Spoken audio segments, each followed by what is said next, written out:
Let me ask about another interesting character who's transited your life, a gentleman by the name of Richard Sherman. Now, here's my take. You tell me if I'm off, okay? In my mind, the best cornerback in the National Football League. Not a lot of dispute about that. He's got a lot to say. He's got a lot to say, and he's putting himself out there right now. Exceptionally intelligent. His story of going from Compton to Stanford to the NFL is incredibly inspiring. He's a very smart guy. But my guess is that if I could give you a little sodium pentothal and have you tell me exactly what you think, that you might wish that he would dial back some of his behavior and his comments and the way that he's putting them out there. Because in a certain vein, while it's very smart from a marketing perspective, we're talking about him, it's disruptive.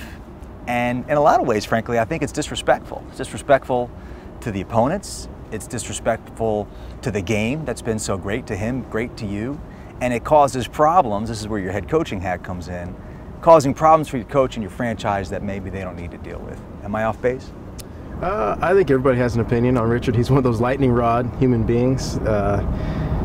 Two things with me with Richard. Number one is what you see from Richard is what it takes to get out of where he was to get to where he is.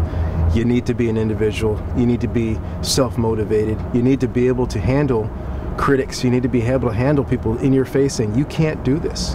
No one from Compton goes to where you want to go. No one from Compton goes to Stanford and has a 3.7 GPA and goes on to get a degree and becomes a great football player. Nobody does that. You have to be able to stand in the face of people and say, well, I am going to do that.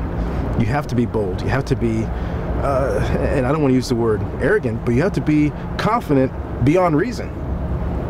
You know, there's no reason for him to have the confidence to do the things that but he has that confidence, and he has to be able to say, just because nobody's done it doesn't mean it can't be done. I'm going to do it. So a lot of what you see from Richard, that brashness, that boldness, is how he got to where he is.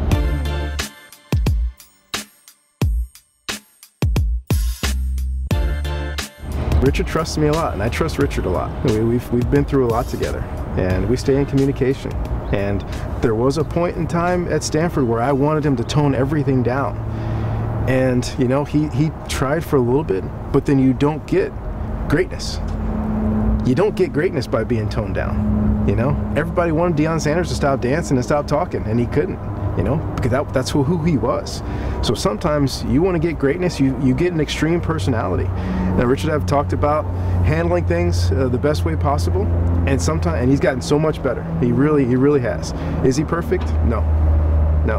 But I love him to death because he's trying. He's trying extremely hard to be as good as he can be for as long as he can and be a great teammate. Even though you hear him talk a lot individually, he's going to sacrifice for his teammates. He's going to do whatever it takes for his teammates.